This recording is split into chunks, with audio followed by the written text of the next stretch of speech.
நண்பர்கள் எல்லாருக்கும் வணக்கம். வெல்கம் டு எனது சமையலறையில். இன்றைக்கி கேரளாலே ரொம்ப ஃபேமஸான மோர் காய்ச்சியது மோர் குழம்பு தான் பண்ணி காமிக்க போகிறேன். இதுக்கு ஒரு கப் தயிர் எடுத்துக்கலாம். அதே தயிரை ஒரு வயர் விஸ்க் வச்சோ ஒரு ஸ்பூன் வச்சோ நல்லா அடிச்சுக்கலாம். மிக்சியில் கூட ஒரு பல்ஸ் கொடுத்தாலும் போதும், நல்லா மிக்ஸ் ஆயிரும். அதாவது கட்டிகள் இல்லாமல் மிக்ஸ் பண்ணிக்கலாம். பாருங்கள், நல்லா மிக்ஸ் பண்ணியாச்சு. மிக்ஸ் பண்ணதுக்கப்புறம் இதே கப்பில் ஒரு கப் தண்ணி ஊற்றிக்கலாம்.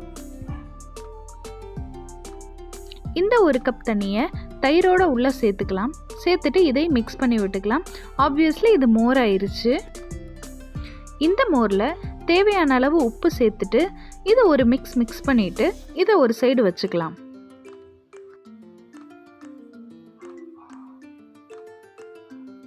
ஓகே, இப்போ தேங்காய் அரைச்சி எடுத்துடலாம். நான் அம்மிக்கல் யூஸ் பண்ணுறேன், நீங்கள் மிக்ஸி கூட யூஸ் பண்ணிக்கலாம். அம்மியில் இருக்கிற டேஸ்ட்டே தனின்னு சொல்லுவாங்கள்ல, அதுக்காக தான் அம்மியில் அரைக்கிறேன். 3 சின்ன வெங்காயம் எடுத்துக்கலாம். 1/4 மூடி தேங்காய் எடுத்துக்கலாம். 1 ஸ்பூன் ஜீரகம் எடுத்துக்கலாம். இதை நீங்கள் அப்படியே மிக்சியில் போட்டு அரைக்கலாம். நான் அம்மிக்கல்லில் போடுறேன். பொதுவாக அம்மியில் அரைக்கிறவங்க தேங்காய் துருவி போடுவாங்க. நான் பத்தமாகவே அரைச்சிருவேன். ஃபஸ்ட்டு வெங்காயத்தையும் ஜீரகத்தையும் அரைக்கணும். அப்போ தான் தேங்காய் அரையும் போது இது சேர்ந்து இன்னும் நைஸாக அரையும். பாருங்கள், ஓரளவுக்கு அரைஞ்சிருச்சு. இந்த ஸ்டேஜ் 1/2 ஸ்பூன் மஞ்சள் தூள் சேர்த்துக்கலாம். சேர்த்துட்டு இதையும் அரைச்சிடலாம். மிக்சியில் நீங்கள் 4ஐயும் ஒன்றா சேர்த்தே அரைச்சிடலாம். இது நல்லா நைஸாக அரைச்சிட்டு பார்க்கலாம். இதில் ஒரு பச்சை மிளகாயும் சேர்த்து கூட நீங்கள் அரைக்கலாம். மிக்சியில் அரைக்கும்போது எதுக்கு ரிஸ்க்கு, என்னை கேட்டால் மிக்சியிலே அரைச்சிக்கலாம். ஓகே, இப்போ சூப்பராக அரைச்சாச்சு. நான் ரொம்ப நேரம் டைம் எடுத்துக்கிட்டேன். நல்லா தண்ணி தெளித்து அரைச்சிக்கலாம். இப்போ இந்த அரைச்ச பேஸ்ட்டை கொஞ்சமாக தண்ணி மிக்ஸ் பண்ணி ஒரு பவுலில் போட்டு வைக்கிறேன். தயிரை மோராக்கி வச்சுருந்தோம் பார்த்தீங்களா, அந்த பவுலில் நம்ம அரைச்சி வச்சுருக்க இந்த தேங்காய் மஞ்சள் பேஸ்ட்டை உள்ளே சேர்த்துடலாம். சேர்த்து நல்லா மிக்ஸ் பண்ணிக்கலாம். இப்போ நம்மளோட நார்மல் மோர் மஞ்சள் மோராக மாறிடுச்சு. இதில் ஒரு கொத்து கருவேப்பிலை உள்ளே சேர்த்து உள்ளே மிக்ஸ் பண்ணி விட்டுக்கலாம். ஒரு தவா எடுத்துக்கலாம். நல்லா ஹீட்டானதும் தேங்காய் 2 ஸ்பூன் சேர்த்துக்கலாம். இந்த ரெசிபிக்கு கண்டிப்பாக தேங்காய் எண்ணெய் யூஸ் பண்ணுங்கள், அதுதான் நல்லா டேஸ்ட் கொடுக்கும். ஓகே, எண்ணெய் ஆட் பண்ணியாச்சு. எண்ணெய் நல்லா காஞ்சதும் ஒரு 1/2 ஸ்பூன் கடுகு உளுந்து சேர்த்துக்கலாம்.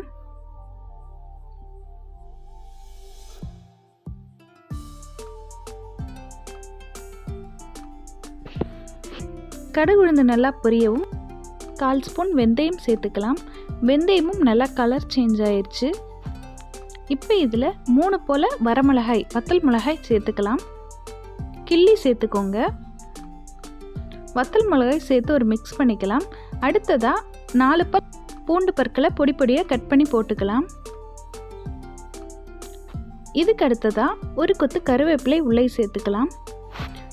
கருவேப்பிலை சேர்த்ததுக்கப்புறம் இஞ்சி சேர்த்துக்கலாம்.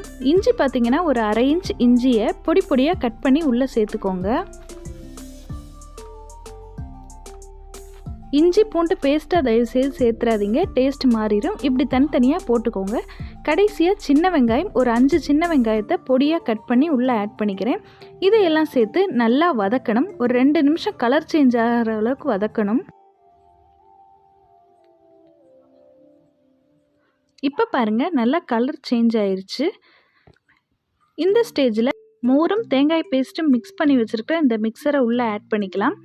ஆட் பண்ணிவிட்டு இது கண்டிப்பாக ஸ்டவ்வை சிம்லே மெயின்டைன் பண்ணுங்கள். ரொம்ப கொதிக்க விடக்கூடாது. ரசம் சூடாக்குற ஸ்டேஜுக்கும் கம்மியாக லைட்டாக சூடு ஏறணும். அதாவது ரொம்ப ஹீட்டானா மோர் பிரிஞ்சு போக ஆரம்பிச்சிடும். நம்ம பிரியாமல் பார்த்துக்கணும். லைட்டாக ஹீட்டானோடனே நீங்கள் டக்குன்னு ஸ்டவ்வை ஆஃப் பண்ணிடலாம்.